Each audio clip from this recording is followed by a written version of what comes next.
نبی کے دیوانوں آج ہم تکلیف سے گزر رہے ہیں، مسجدیں ہماری شہید کی جا رہی ہیں، نوجوان ہمارے شہید کیے جا رہے ہیں، بچیوں کے ساتھ بلاکار ہمارے کیے جا رہے ہیں۔ میری قوم کے جوانوں کبھی تم نے غور کیا اس کی وجہ کیا ہے؟ 313 تھے میدان میں نکل جاتے تھے چھکے چھڑا دیا کرتے تھے، 1000 تھے میدان میں نکل جاتے تھے چھکے چھڑا دیا کرتے تھے۔ آج تم کروڑوں میں موجود ہو، تب لوگ کہتے تمہیں بھگا دیا جائے گا، تمہیں نکال دیا جائے گا، بھارت سے ملیہ میٹ کر دیا جائے گا، تمہارے بچوں کو یہاں سے بھگا دیا جائے گا۔ اس کی وجہ کیا ہے؟ اس کی وجہ یہ ہے ڈاکٹر اقبال نے فرمایا نبی کے مصطفیٰ کو چھوڑنا ہے وجہ بربادی، اسی سے قوم دنیا میں ہوئی بے اقتدار اپنی ہمیں کرنی ہے شہنشاہ وطن کی رضا جوئی، اگر وہ ہو گئے اپنے تو رحمت پروردگار اپنی۔ نبی کے دیوانوں اپنے بچوں کو اسلام سمجھاؤ، اپنے بچوں کو اسلام سکھاؤ، اپنے بچوں کو بتاؤ بیٹا گاڑیاں بنا رہے ہو بنا لو،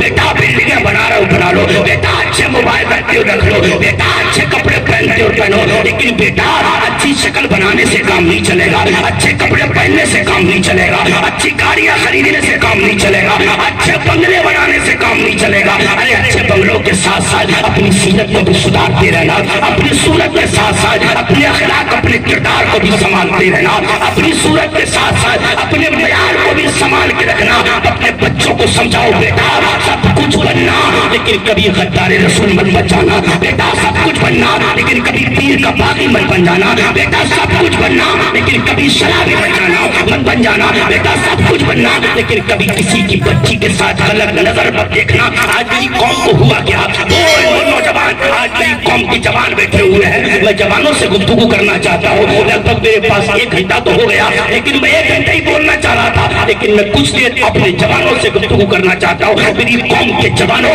میں تم سے ہاتھ جوڑ کر کہتا ہوں تمہاری نظر میں سب سے بڑا مولانا کون ہوتا ہے؟ میں جانتا ہوں میری قوم کا معیار بدل گیا، جب جلسے کیے جاتے ہیں نا تو 50,000 مانگتا ہے نا، سب سے بڑا مولانا وہ ہوتا ہے۔ 50,000 میں آ رہا ہے اس سے بڑا مولانا کون ہوگا؟ 30,000 میں آ رہا ہے اس سے بڑا مولانا کون ہوگا؟ جلسے کے بعد میری قوم بیٹھ کر گلیوں میں غیبت کرتی ہے، مولوی بھی 30,000 لے رہے ہیں یار، مولوی بھی 50,000 لے رہے ہیں۔ پہلی بات تو بلا کیوں رہا ہے ایسے مولویوں کو جو 50,000 30,000 لے رہے ہیں؟ کیوں بلا رہا ہے تو ایسے مولویوں کو؟ نبی کے دیوانوں 50,000 30,000 والا بڑا مولوی نہیں ہوتا، بڑا وہ ہوتا ہے جو سنت رسول پر عمل کیا کرتا ہے۔ نبی کے دیوانوں میں تم سے صرف اتنا کہنا چاہتا ہوں میں بہت چھوٹا انسان ہوں، مجھ سے بڑا گناہگار کوئی نہیں ہے، مجھ سے بڑا خطا کار کوئی نہیں ہے، لیکن میری قوم کے جوانوں اپنے مصطفیٰ کے دین کو بچا لو، اپنے نبی کے دین کو بچا لو، اپنے نبی کے قرآن کو بچا لو، اپنے نبی کے دین کو بچا لو۔ یہ وہ دین ہے جس کے لیے مصطفیٰ نے طائف کے میدان میں پتھر کھائے تھے۔ اما عائشہ نے میرے نبی سے پوچھا یا رسول اللہ آپ یہ بتائیں آپ کی زندگی میں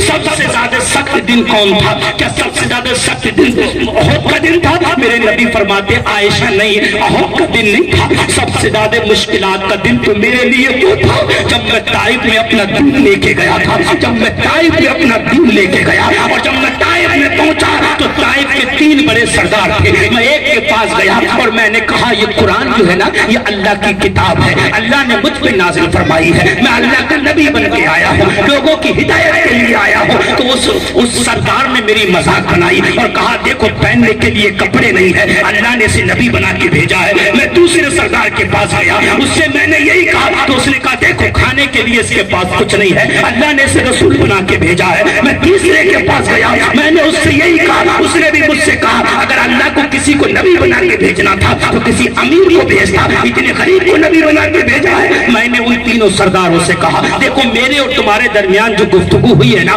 وہ کسی کو مت بتانا۔ سرداروں نے کہا کیوں نہیں بتائیں؟ جیسے میں وہاں سے پلٹ کے آیا ان سرداروں نے نوجوانوں کو بلایا، طائف کے بدماش اور گنڈوں کو بلایا اور میرے طرف اشارہ کر کے کہا یہ دین لے کے آیا ہے، یہ قرآن کی تبلیغ کرنے آیا ہے، یہ نماز کو بتانے آیا ہے، یہ اللہ کی عبادت کرانے کے لیے ہم سے کہہ رہا تھا جاؤ اس کو سبق دو۔ میرے مصطفیٰ فرماتے ہیں نوجوانوں نے اپنے ہاتھوں میں پتھر اٹھا لیے، نوجوان اپنے ہاتھوں میں پتھر لے کے آتے ہیں، میرے نبی فرماتے ہیں میرے جسم پہ مارنا شروع کرتے ہیں، میرے جسم پہ پتھر مارے میرا جسم پورا لہو لہان ہو جاتا ہے۔ آج کے دن آج